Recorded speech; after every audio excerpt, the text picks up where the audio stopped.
اصلا چی شد به این کار علاقه‌مند شدی و رفتی دنبالش؟ یکیشون تبر دست کوتاه دستش بود، یکیشون شاتگان لوله بریده. یه مدت توی گروهی من کار کردم به اسم میدل ایسترن کرایم یونیت. یه فکت خفن از راجع به سگای پلیس. اون فکت چیه؟ مثلا شما به عنوان ایرانی رفتی توی پلیس فورس به قول معروف، اجرا تبعیض بوده. همین پمپ بنزین رو میگن دزدی مسلحانه است. بعد با تتو و خالکوبی و این داستانا مشکل دارن. باید بین اینا با سرعت بدوی دوربر 15 تا. من میری بانک چون میبینی پلیسی مثلا به راحت‌تر وام میده. اونم چیزی نیست که خیلی راحت بتونی پاس کنی.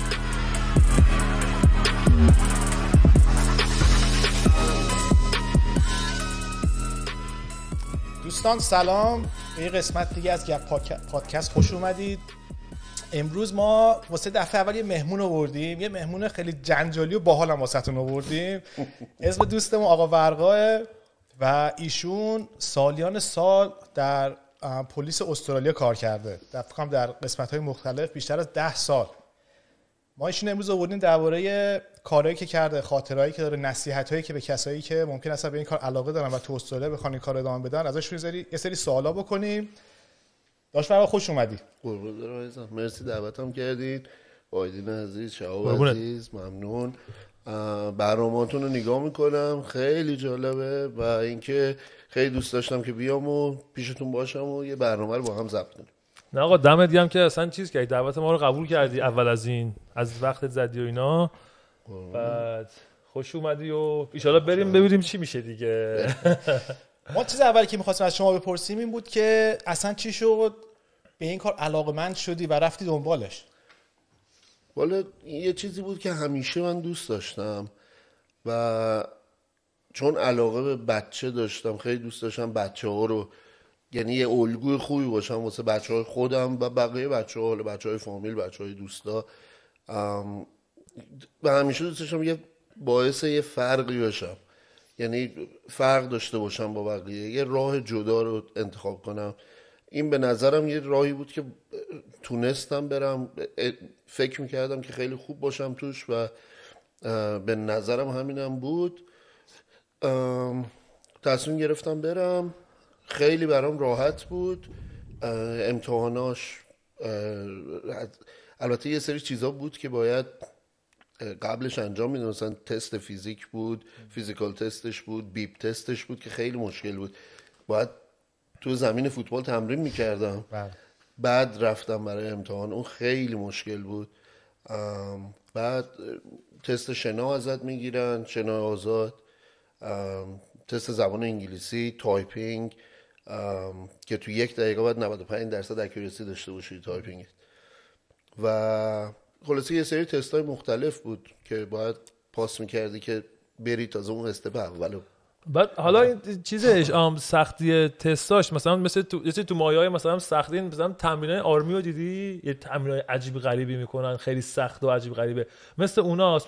اینو میپرسم چون دیدی بعضی وقتا مثلا تو خیابون میری پلیس رو نگاه میکنی میگی این چجوری ازم اومده پلیس شده؟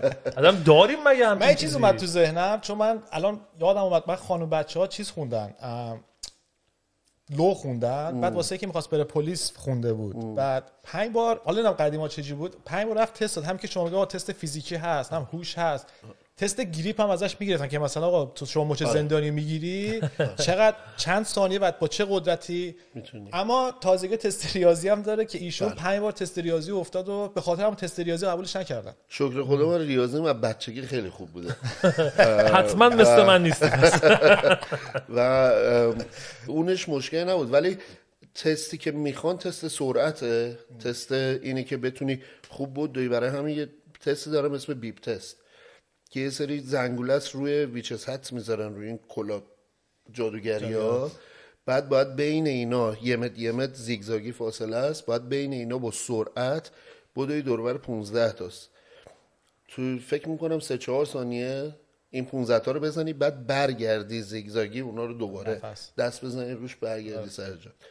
که اونو من توی پارک انجام میدادم بدون زنگوله، ولی خب همین که دستم به نوک اینا میخورد خودم انجام دادم. بعد از 1 ماه، البته من ورزشم میکردم، فوتبال بازی میکردم، نفسم خوب بود، ولی خب تمرینم منم همین رو می‌خواستم بگم. می‌خواستم چون تو راگبی بازی می‌کردی برات آسون بود یا که واسه همه آسون بود؟ چون من خیلی میشناسم رفتن رد شدن، یعنی رفتن مثلا نصفه های آکادمی گفتن آقا مثلا ولش کن دیگه، من چیکار کنم، این دستم سخت بوده واسهشون. نه 100% ورزش خب یه کمک خیلی بزرگی بود، ولی خب اونم چیزی نیست که خیلی راحت بتونی پاس کنی. من همیشه میگم چیو خیلی دوست دارم بدونم چه اتفاقی میفته، اینی که اون اتفاقای عجیب غریبی که واسه پلیسا میفته تو شرایط مختلف، چه کاری باید انجام بدی. حالا مثلا آقا فکر کن تموم شد و تو رفتی آکادمی و حالا ازت بیشتر میپرسیم که این پروسه آکادمی چیه، چه جوری باید قبول شی که بری، شاید هم کسی بخواد بدونه. میخوام ببینم اون روز اول مثلا آقا رفتی مدرکو گرفتی، روز اولته رفتی چه اتفاقی میفته اونجا؟ یعنی مثلا میبرن چی به چیه، میری همون روز اول سوار ماشین میشی میری تو خیابون، یا که چیز داستان داره؟ ببین زمانی که من رفتم توی پلیس، البته خب میری تو آکادمی اونجا تازه شروع میشه جریان، هم که گفتیم مثل ارتش اونجا تو آکادمی این چیزا هست که با لباس قواسی و وزنه، کمربند وزنه میندازن تو آب، تو همون 100 متر رو باید با اینا شنا کنی که کمربند پلیس با تجهیزات روش که باتوم، هنکاف، تیزر دارن.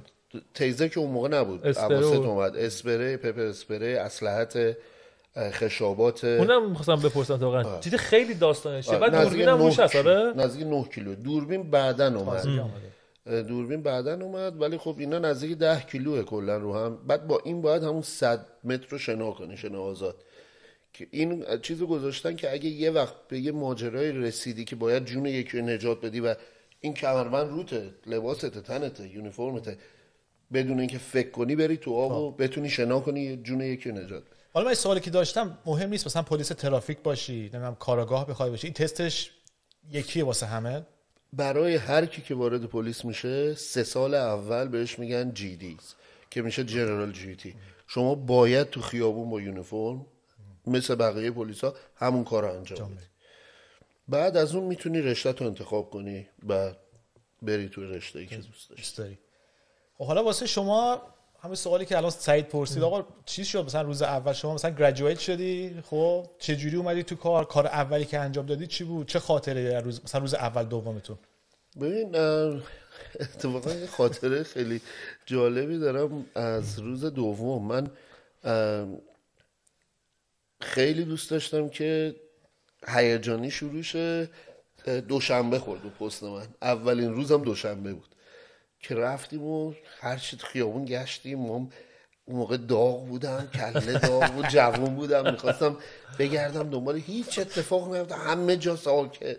گفتم خب باش. من نزدیک هزار قشنگتر بشنویم صداتو. بعد کدوم شهر بودی؟ اینو میشه سیدنی بودی. بعد روز دوم بود، 6 بعد از ظهر شروع کرده بودم تا ساعت 6 صبح تمام میکردم. شیفتای 12 ساعت است، 4 روز کار میکنی، 4 روز تعطیلی داری. بعد من روز دوم بود، از 3 صبح بود. اون موقع BP، پمپ بنزین BP کافی مجانی میداد به پلیسا. یا میرفتیم میدیدیم مثلا 10 تا ماشین پلیس تو هر پمپ بنزین BP کافی به دست واسه. البته خب این روزهای دوشنبه، سه شنبه، چهارشنبه، پنج شنبه بعد دیگه ترس شما کردن $1 الان $1 7-11 میده.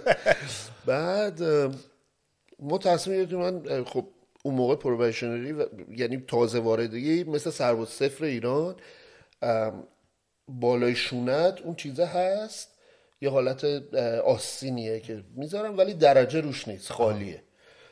و اینو 1 سال باید تمام مواردی که میبری دادگاه رو ببری و امتحانات رو همون جور که داری کار میکنی درس هم میخونی، امتحانات قبول شی که اون درجه رو بهت بدن.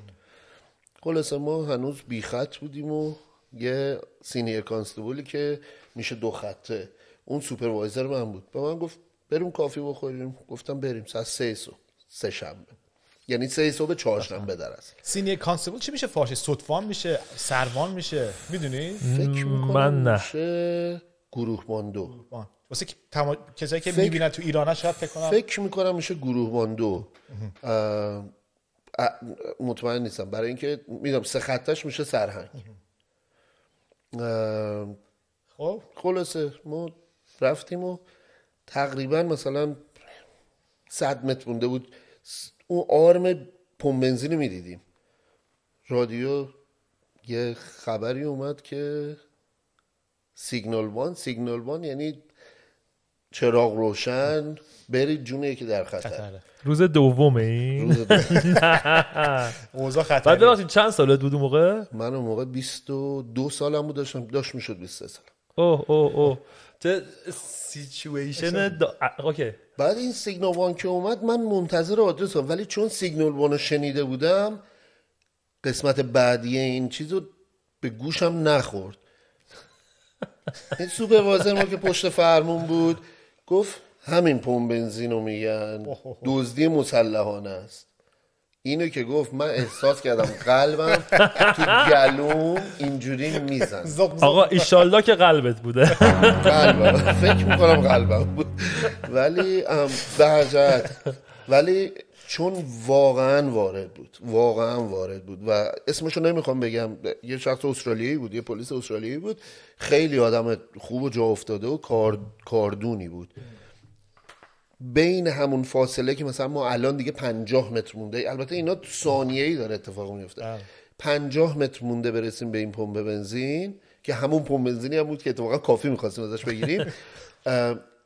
این تو این 50 متر به من گفت همون کارهایی که تو آکادمی بهت یاد دادن همونو اجرا کن، هیچ چیزی اضافه نکن، هیچ چیزی کم نکن، همونو اجرا کن. مثل همون تمرینات تقریبا. دقیقاً مثل همون تمریناست. ما رسیدیم گفت با من بیا. چراغای ماشین رو خاموش کرد، چراغای نوربالا ماشین رو خاموش کرد و ما پشت رفتیم تو این ورودی این پمپ بنزین رفتیم تو. تا رفتیم من چشم خورد به این دوتا، این کلاهای بر اسکی پوشیده بودن که چشاشو، یکیشون تبر دست کوتاه دستش بود، یکیشون شاتگان لوله بریده. بعد داشتم میکوبیدن تو این شیشه که طرف دیده بود پمپ بنزینیه که اینا دارن میانم ماشین پیاده شدن با این قیافه در قفل کرده بود. اینا داشتن در میشکوندن که برن تو. خلاصه ما حساب کن روز دوم اسلحه اصلا دوست نداشتم در بیاد از اسلحه در اومد. یه کافی بخوریم این کارا چیه؟ روز دومه. آره خیلی ستمه. اسلحه در اومد، هدف گرفتیم. من که صدا مثلا در نمیاد اصلا، یعنی میخواستم به این فاصله آیدین صدا کنم نمیتونستم. دیدی گفتم قلبت نبوده. انگار جورابی چیزی تو حلقم اصلا نمیشد.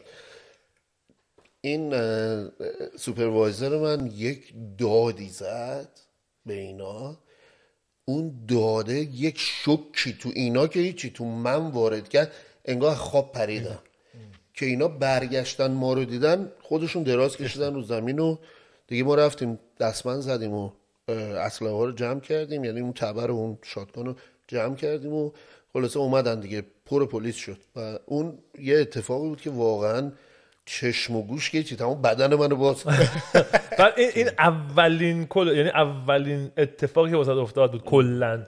این اولین اتفاقی بود که کلا افتاد بود. شوخی میکنی؟ باشه خیلی ترسناکه، خیلی وحشت. حالا قسمت ترسناکشونه که بعد برید تو استیشن قشنگ 3 روز ریپورت بنویسی، برای اینکه این روکش اسلحه، هولستر اسلحه تو که باز میکنی 7 ریپورت مختلف باید بنویسی که چرا دست به اسلحه داشتی. بعد در که میاد اون خودش چند تا ریپورت مختلف داره. بعد گروه سایکولوژی روانشناسی پلیس میان میشینن، اونا باهات یه اینترویو دارن که ببینن نظر مغزی سالم میانه. یه خاطرات واسه من چند وقت پیش تعریف کردی در مورد همین اتفاق. خب مثلا تو حالا اون اتفاق حالا یا به خاطر تو که نمیتونم بگم، به خاطر اون کسی بوده که باهات، چون احتمالاً تجربهش خیلی زیاد بوده که اون سیچویشن اونجوری جمع جور کرده. واسه من یه چیزی تعریف کردی، فکر کنم اونم تو سیدنی اتفاق افتاد. یه دختر روز اولش بود یه همچین اتفاق شبیه این افتاده براش. اینو گوش خیلی خفنه. روز اول کار باز آره این کسی دیگه است، دختر این یه دختر بکپکری بود که از ساوت آفریقا اومده بود. اندام درشتی هم داشت، قد بلند، اندام درشتی هم داشت. این اومده بود استرالیا، رسیده بود که مثلا استرالیا رو بگرده، خوشش اومده بود. بعد مونده بود و وارد پلیس شده بود و قبول شده بود و اومد روز اول. سوپروایزر این دختره که اومده بود یه آقای هندی بود که اتفاقا تربن هم داشت و این بج پلیس هم این وسط تربنش قشنگ اینجوری برقم میزد. بعد اینا یه منطقه ای هست تو پاراموتا که لب دریاچه است، یعنی ماشین میره پایین، میره یه جای سوت و کور که اکثرا دختر پسر و دوست دختر پسرها اینا میرن اونجا لب آب. اینا ساعت 2 صبح 3 صبح واسه یکی از به قول معروف گشتاشون اونجا بوده. همینطور که اون ماشین میرن پایین نور میخوره، میبینن یکی وایساده با یه قمه، یه جسمی هم روی بنچ روی میز پارک افتاده، این داره میزنه و خون داره میپاشه و اینا هم ماشین پیاده میشن و اسلحه در میارن و شروع میکنن که دستور استاپ بهش میدن که استاپ کنه و دیگه این کار نکنه. طرف حمله میکنه طرف اینا. دختر برمیگرده که برن طرف ماشین، میبینه که در ماشین قفل شد. سوپروایزر هندیه پرده بود تو ماشین، در ماشین رو قفل کرده. آدمی بوده اون. در ماشین رو قفل کرده بود و این دختره بیرون موند اسلحه رو در آورده و دستش بود، میزنه یارو 9 تا گلوله خالی میکنه قفسه سینه، یعنی خشابو خالی کرده دیگه، قشنگ جا در جا کشته. بعد که چک میکنم اینا سگ بوده. آقا اصلا اینو برای من تعریف کنی، من نمیدونم تو پاراموتا رو میشناسی یا نه، اصلا برام عجیبه اونجا این اتفاق افتاده. پاراموتا چیزی شبیه سیتی میمونه، حالا یه جای خلوت داره، حالا رودخونه که زیر مثلا زیر اون پل موله، حالا ولی خیلی اصلا خلاف میگن زیاد پاراموتا اتفاقا نسبت به بقیه محلهای سیدنی آرومتره به نظر من، چون زندگی کردم، ولی خب واقعا بهتر میدونه احتمالاً. این پاراموتا نسبت به غرب سیدنی خیلی آرومتره، غرب سیدنی خیلی شلوغ‌تره. تو اونجا هم بودی؟ بله. مثلا مثل منجرویت چی اسمش واسه محله؟ تو اونجا بودی؟ نه. منجرویت یه چیزی مثل فیلادلفیاست تو آمریکا. فکر کنم خط عجیب غریب ترین منطقه استرالیا باید باشه اونجا. یکی آره که ماونتی کانتی صداش میکنن و بعضی از قسمت‌های این منجرویت هست که اصلا مثلا ماشینای برق و گاز و آب و اینا نمیرن. میدونید چیز ایرانیش چی میشه؟ مثلا منطقه تهران بخواد چه منطقه اونجوریه؟ منطقه تهرانی شبیه منجرویت. آخه ببین مدل خلاف کردن تهران یعنی ایران با بقیه جای یه مقدار متفاوته. مثلا اینجا خلافکار چه شکلی هست؟ مثلا یک تنهایی اتفاق نمیفته، مثلا یه گنگی ان، حالا مثلا یا باکی ان یا مثلا ویتنام، مثلا گنگ ویتنامی یا چیزی تو این مثلا سمت منجرویت فکر کنم اکثرا چیزن نیوزلندی و عرب فکر کنم قومیت‌ها جمع میشن. آره ولی خب توی ایران شما تنها واسه خود اصلاح می‌کنی، تا اون تنها 3 نفر میشه یه جوری دولت میاد جمعت میکنه که دیگه اصلا نتونی رشد کنی. میدونی چی میگم؟ مدلش با هم فرق داره، ولی شبیه من فکر کنم دروازه غار. دروازه غار خیلی خسته است ها. اگه بیننده از دروازه غار دارین بر نخورم، چون سعید ایران بیشتر. شما زیاد ایران زندگی نکردی؟ نه. منم زندگی نکردم، اما سعید اونجا بوده و اینا. حالا من این سوال دیگه که داشتم، گفتی آقای هندی اونجا بود، بعد مثلا شما به عنوان ایرانی رفتید توی پلیس فورس به قول معروف. سوال بعدی منم این بود. آره من می‌خواستم، چون مثلا من اینجام دیدم، مثلا من ایرانی کم دیدم، مثلا عرب دیدم، هندی دیدم، مثلا ایشون خوش ایرانی بوده، نژاد تبعیض بوده، اذیت مثلا می‌کردن، نژاد پرستی بوده. آره چه جوری بوده؟ تو آکادمی که میرفتیم اونجا خیلی بد بود، یعنی چون بیشترشون استرالیایی‌ان، یه کاریه که اکثرا استرالیایی‌ان و وقتی میری تو انقدر فشار روت میارن که خودت استعفا بدی بری یا اگه خوب درای از اون ورش واقعا پلیس خوبی باشه.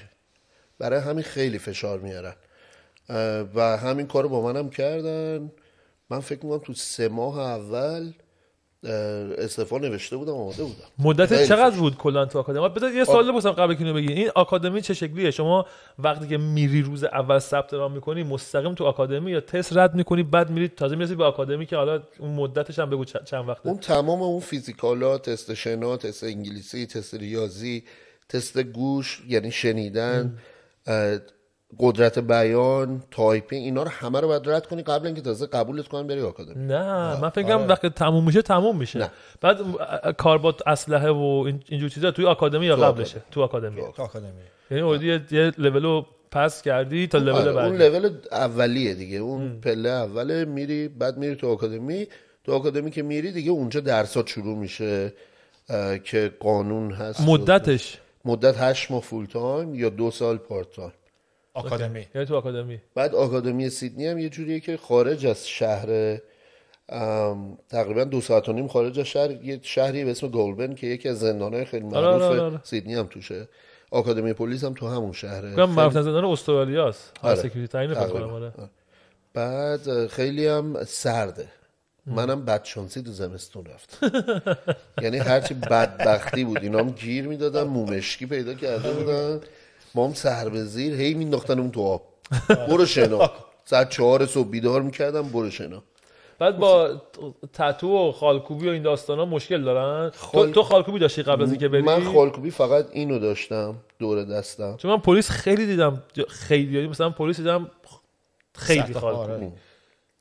نه اول زیاد اگه داشتی زیاد رو دست باید آستین بلند میپوشیدی. یواش یواش جمع شد.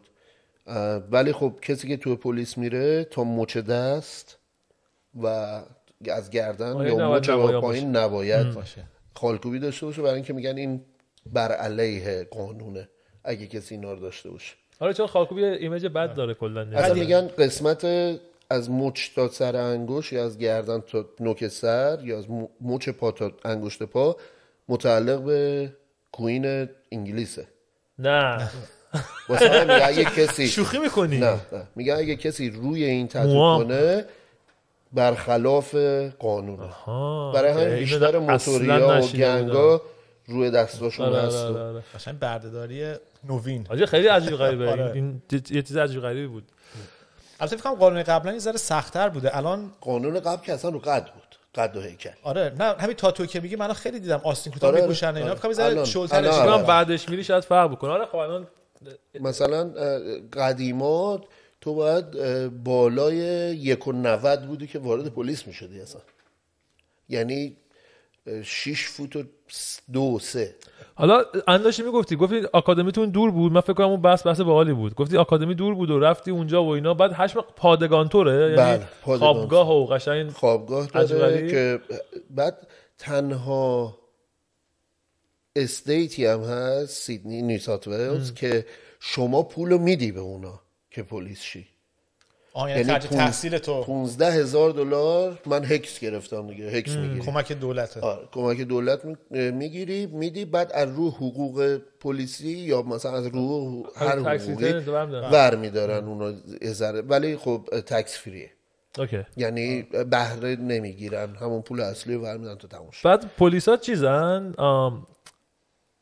چی بهش میگن موقعی که مثلا شما یه موقع مثلا شاید یه جایی بری، چون مثلا پلیسی حالا بهت برای مثال میگم بهت مثلا تخفیف بدن یا تو رو یه جوری دیگه باید رفتار کنن که با آدم عادی رفتار نمیکنن.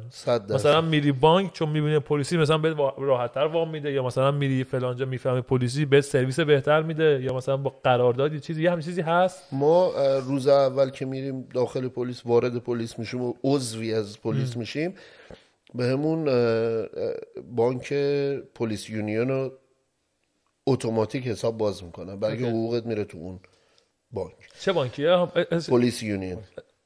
یه بانک سوا داره واسه خودش. اوکی. بعد دیگه واسه خونه اگه بخوای وام بگیری، واسه ماشین وام بگیری، خیلی راحت بدون اینکه هیچ برگه ای ازت بخوام، برای از همون بانک بده، همه چی رو دارن خودشون. من شنیدم ارتشی‌ها اینجا چیز تکس خونه نمیدن. ارتشی‌ها نه پلیس، نمیدونم پلیس چجوریه. ارتش ذره مزیتایی که میدن بیشتره. 100% بیشتره. نه اونایی که بیسشون تو استرالیاست، اونایی که بیسشون اوورسیزه و بیشتر از 3 ماه در سال اوورسیز خدمت میکنن بدون اینکه برگردن خونه بهش. آقا می‌خواستم یه خاطره بگم. ببین وسط سوالی که پرسیدم درباره که ایرانی بودی یا نه، من خودم دانشگاه که تمام کردم رشته مهندسی مکانیک خوندم، رفتم واسه ارتش اپلای کردم اینجا. بعد رفتم سیتیزن هم بودیم دیگه، اما خب ایران به دنیا اومدیم تا 17 سالگی هم آره تو استرالیا نبودیم. آقا ما رفتیم توی خیابون ویکتوریا، اون چیز آودی فکر کنم، بالا اون چیز آودیه، دیلرشیپ ماشین میفروشن آودی، ساختمون گرده رو میگی؟ آره اونجاست. الان یه آودی نیست، خیلی وقت نرفتیم اونجا. آره خب یه نمایندگی ماشین هست، نمیدونم الان آودی هنوز نه.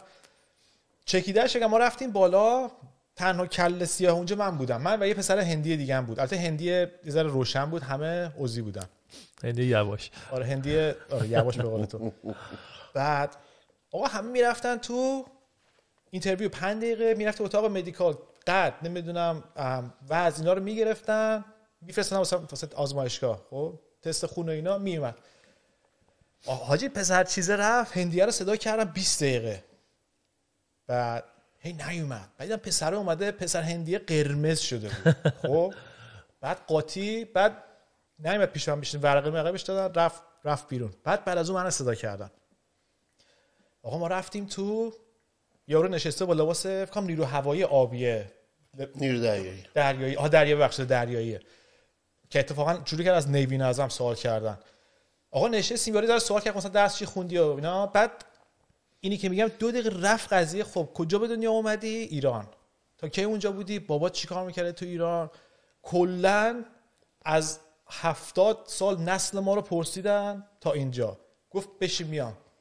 حاجی رفت 3 نفر اومدن، عینایی که یارویی که شماده بود درجه مرجه آویزون.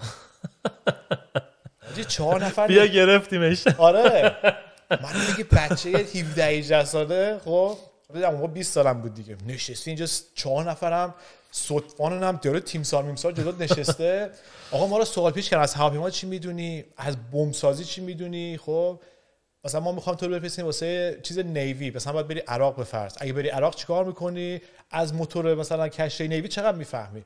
که من یه ذره محترمانه صحبت کردم باش، بدم نه دارم چیز میکنم. گفتم آقا من گریجویت، من تازه درسم تموم شد، 4 سال درس خوندم، من مهندس نیوی نیستم که همینا رو بلد باشم.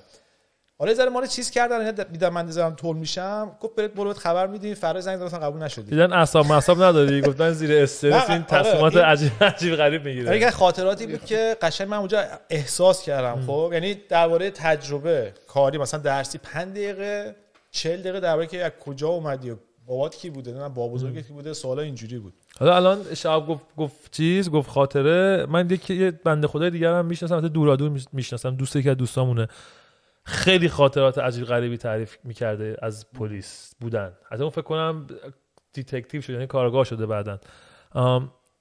میخوام بدونم خاطره عجیب غریب داغونه که مثلا رو تاثیر بذاره.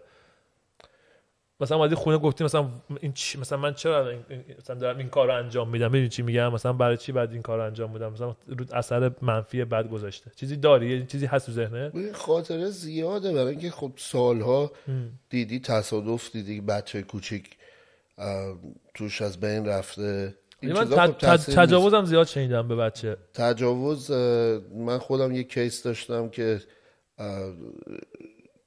نفر اول، پلیس اولی که رسید روی اون مسئله خودم بودم. یه دختر 17 ساله بود که خودکشی کرد، نشست جلوی قطار که هنوز زنده بود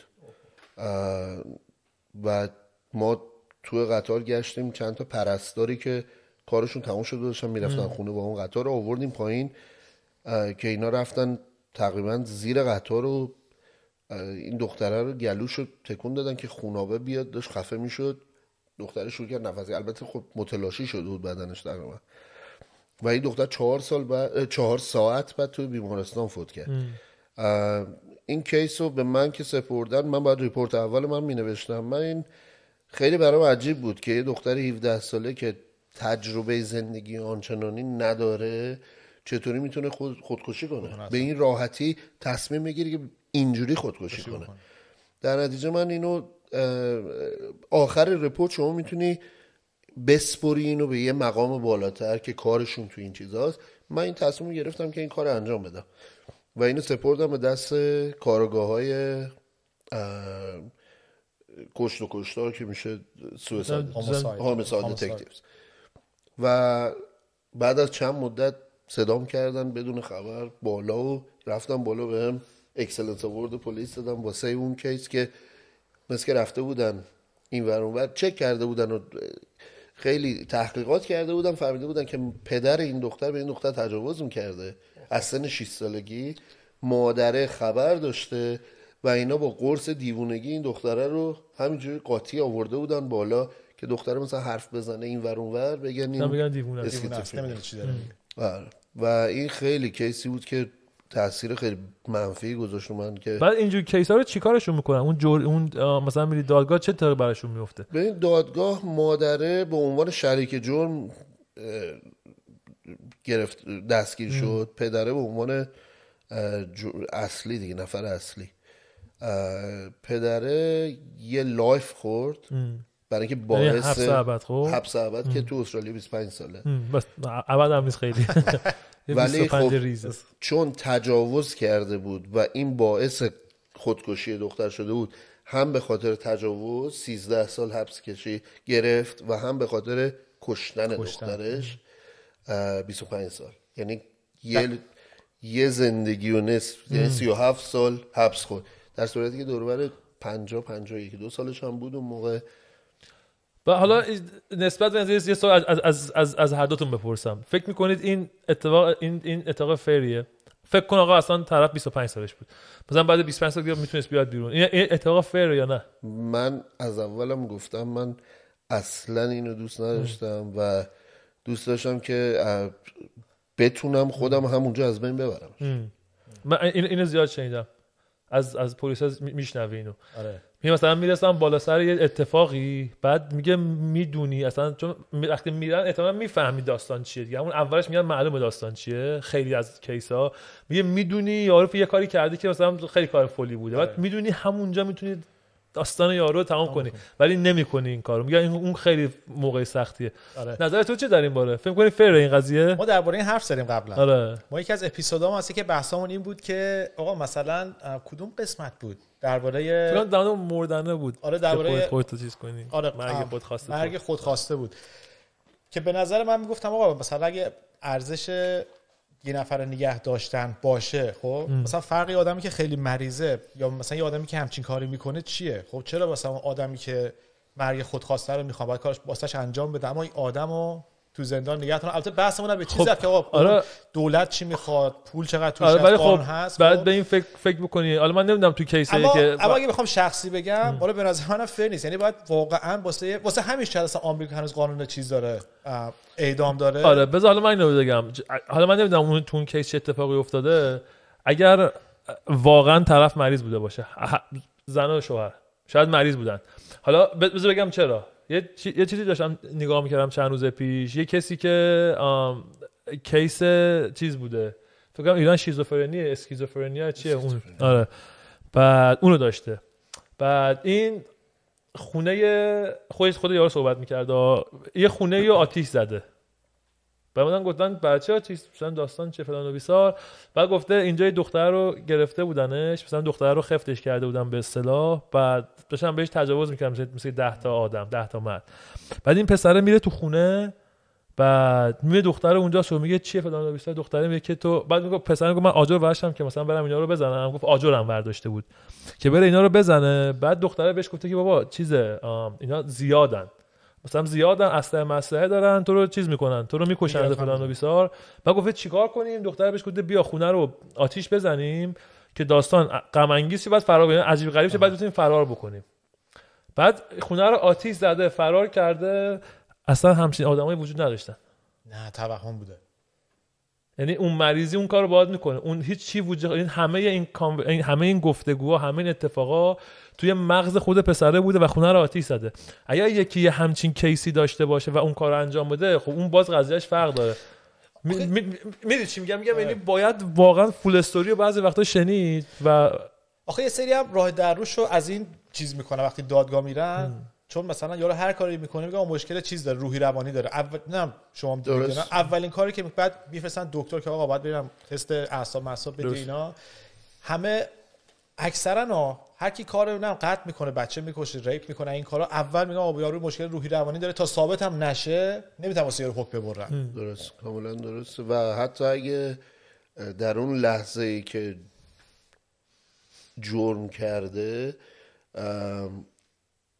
طریق الکل یا مواد مخدر، اونم خیلی روش. آخه یه بعد همیشه به نظر من همیشه قانون عادلانه نیست. بعد قانون هم مثل خیلی چیزای دیگه میمونه. تو نمیتونی مثلا به یه سری چیزاش که دلت میخواد احترام بذاری، باهاش حال کنی، به یه چیزایی که به سلیقه تو نیست احترام نذاری. خب اگه تو با این قانونی احترام میذاری که مثلا حالا یه اتفاقی میفته، پلیس به طرف تو رو میگیره و قانونا درست طرف تو رو میگیره، باید به اونم فکر بکنید. اگر قانون گفته، من نمیگم قانون درسته، کلا قانون کشور 70% موقع اصلا عجیب غریبه، ولی خب باید خودتو بذاری جا اون یارو دیگه. احتمال داره آره به شکلی ثابت بشه یارو مشکلی داشته. آره من منظورم اینه که اگر قانون میگه آقا تو بعد بری بمونی مثلا بیرون فعلا تا ما ببینیم کیست چیه، شاید یارو 10 تا دیگه هم تجاوز انجام بده. من میدونم توی قانون سوراخ سنبه پیدا میشه، ولی باید به نظرم به اون قانون احترام گذاشت. بیرون که نمیذارن. اگه برای مثال حالا اگه کیس قوی باشه معمولا جایی دارن به اسم بازداشت، مثل بازداشتگاهی که اینا رو اونجا نگه میدارن تا حکم بریده شه. اگه قراره برن توی بازداشتگاه روانی میبرن اونجا و اگرم زندان بریده بشه براشون، اون مدتی که اینا تا حکم بیاد زندانی کردن از اون مقدار حکم کم. شما این کارو که انجام دادی توی دادگاه و زندان اینا بودی؟ بله من دادگاه که خیلی دادگاه تقریبا یه روز در میون شده و خونه دومم. مثلا گانگسترهای خطرناک بیارن، نمیدونم. یه مدت توی گروهی من کار کردم به اسم Middle Eastern Crime Unit که بهش میگفتن مکا. این گروهی بودن که با کلان با میدلیستیا برخورد میکردن. سیدنی هستن، خیلی سمی بودن، مجرمای که معمولا از کشورهای عربی بودن. ترکیه خیلی کم بود ولی خیلی کم. توی جرما یا چیز یا توی پلیس؟ توی جرما. ولی ایرانی هم زیاد بود، خیلی زیاد. آره ایرانی سیدنی عجیب غریبه. و این یکی از اون اتفاقایی بود که من 9 ماه بیشتر نتونستم، برای اینکه بالاخره آدم خانواده داره و اینا تو همون شهر دارن باید زندگی میکنن. در نتیجه سعی کردم که بعد از 1-2 تا کیس بیام بیرون و برم توی یه قسمت دیگه پلیس که حالا مثلا در تمرین واسه پلیس دارن که آقا مثلا شما به فرض همچی آدمایی میارن تو دادگاه، خب مثلا شما اصلا میدونی رفتید، مثلا شما رفتی یارو دستگیر کردید، دیدی داره یکی مثلا جلوی خودی که کشته، خب بعد میاری اونجا، بعد وایستادی، بعد مثلا مأمور این بابام هستی تا وقتی ببرنش زندان. خب پلیسا رو چجوری تعلیم میدن که آقا نه دادگاه تا اون پروسه خودش طی نشه شما نباید با یارو مثلا کتکش بزنید، نمیدونم باش هیچ وقت نباید این کارو کنی. نه خیلی سخته، آدم باید خودت باید کنترل بکنی. یزید من مگه نیرو انتظامیه؟ نه آخه مثلا یه نفر 4 تا بچه رو مثلا جلوی تو کشته، تو اصلا معمولا اون اتفاقی که میفته و اون عکس العملی که پلیس اولی که میرسه سر اون لحظه انجام میده، اون کتکری که میگی اون اول زده، مطمئنانه زده. یعنی من تا مثلا من حدود 10 سال توی پلیس فورس نیو ساوت ولز سیدنی بودم، ندیدم کیسی نبوده که همچه اتفاقی بیفته و پلیس سیر نزده باشه. وقتی هیچکی نیست دیگه، خودش چنده رسیده بالای داستان. بعدم به عنوان کلمه انگلیسیش میشه رزیست درست، یعنی توی آره اونم باحاله. دستگیری اینا مقاومت کردن و این ضربه وارد شده برای اینکه دستگیرشون کنه. من فکر کنم تو خیلی از مسائل چیزام اینجوری میشه، مثلا چند تا حمله تروریستی طور بود تو سیدنی، مثلا قبلا زیاد بودش، مثلا میرسن میگن آقا مثلا پلیس یارو زده مثلا توی تیراندازی موده، فکر کنم مثلا از قصدی میزنن. من فکر میکنم اگه از زنده بتونن بگیرنشون نمیگیرنشون و بهترین کارو میکنن احتمالاً، جدی میگم، برای اینکه میدونن اتفاق افتاده که رفته بیرون یارو. وقت میذاری مثلا یه تیم 16 نفره پلیس 8 ماه روی کیسن، طرفو دستگیر میکنن با اوییدنس کامل، با همه چی، با جنس، حالا هر چی باشه، اسلحه، میبری دادگاه با یه وثیقه ولش میکنن. اون وکیلا پشت سر ردیف میکنن دیگه داستانشون. بعد جالبیش اینجاست که داره پله طرف میاد پایین، تو روت نگاه میکنه، یه خنده تمسخرآمیز هم داره که یعنی بیاید بازم من دارم حالا میکنم، هیچ کاری نتونستی بکنی. آره. اون خیلی سخته، خیلی لحظه خیلی سختیه. حالا واسه آخرین سوال، ببین 1 میلیون تا سوال دارم تو ذهنم، هر دو جمله‌ای که میگی 1000 تا سوال میاد تو ذهنم. من به نظرم باید یه بار یه برنامه که ضبط بکنیم مثلا پارت 2. آره بیشتر چیز بپرسیم، اصلا نپرسیدیم سوالای مثل هایوی پترول و نمیدونم چرا اینقدر گیرن و یا مثلا چه جریمه ها داستانه چه شکلی و حالا سوال آخرت چیه؟ سوال آخرم اینه که این تو پلیس رفتن و خب این کارو، چون اصلا این قضیه پادکست این بودش که ما کسایی که توی مشاغل مختلفن بیاریم و احتمالاً این سوال از همه خواهیم پرسید که این کارو، این شغلو، این پروسه رو شما به بقیه آدما پیشنهاد میکنید، چه خانم‌ها چه آقایون پیشنهاد میکنید این کارو انجام بدن یا نه؟ اگه دوست داری توضیح هم بدید چرا آره چرا یا نه، میشنویم بدش. من مستقیم تو دوربین نگاه میکنم. بله. خیلی دوستا هر کسی از من پرسیده، خیلی‌ها پرسیدن، تشویقشون کردم که برن این کار انجام بدن، برای که واقعا یکی از کارهایی که وقتی یه کار درست انجام میدی و یه باعث میشه که یه کسی که برای جامعه مفید نیست بره تو زندان و اون کار تقریبا استاپ بشه، کنترل بشه، خیلی حس خوبیه وقتی شب میخوابی.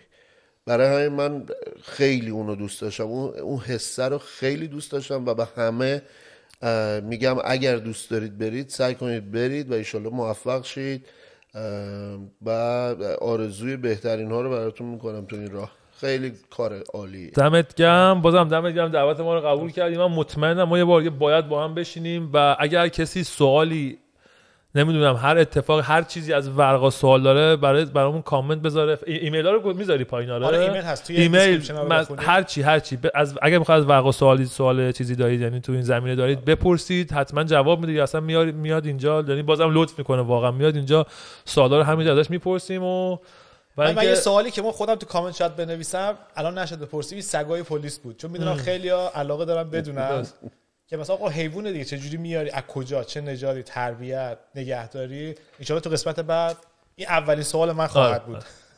آره اونم موضوع جالبیه، اونم بعد موضوع باحالی باشه، خیلی عجیب غریبه. حالا چون من با وقا زیاد صحبت میکنم، خب یه فکت خفن است راجع به سگای پلیس قبل از اینکه ویدیو رو ببندی. اون فکت چیه که گفتی حتی به من تو 2 هفته پیشم گفتی من روم نمیشه بگم اینو، گفتم بابا پادکسته بگو، اب نداره. فکت اینه که گوش بده، موهای آدم چیز میشه، فر میخوره. آره فکت اینه که اون هندلری که اون کسی سگو نگه می‌داره، سگ کینانو داره، سگ پلیسو داره، این سگو باید ارضا کنه. حالا به هر طریقی که میتونن ارضا میکنن، علاوه جنسی این سگو ارضا میکنه و باید اون یارو این کار انجام بده که باند باشن با هم دیگه. اون به این طریق اون باند، اون رابطه بین این دوتا، برای که سگ پلیس هم پلیسه و بج داره، شناسنامه داره، همه چی. بعد درجهش از پلیس معمولی بالاتره. آره درجهش بعد از تمرینات بالاتره. اوکی. و غذاش مثلا استیک میشه. خب نه واسه اینکه احترام بهش بذارن اونا که پایین‌ترن درجه داشته. و حتی اگه سگ پلیس کشته بشه، آره همون قد زندانی میخوره که انگار پلیس انسان. من میگم چون درجهش بالاتره، کسی که درجه پایین‌تره احترام باید بذاره به اون سگه. خلاصه آقا دمتون گرم. عرضم به خدمت دیگه، لایک کنید، سابسکرایب کنید، شیر کنید لطفاً. بعد مهمونای خیلی خفن هم در آینده هستن، تو راهن. و اینکه سوالاتون هم بنویسید، ما قسمت دوم خواهیم داشت. سوالایی که درباره پلیس دارید یا تجربه آقا برقا بنویسید، ما این سوالا رو قسمت دوم بپرسیم. بله دمتون گرم. قسمت بعد می‌بینیم. خداحافظ.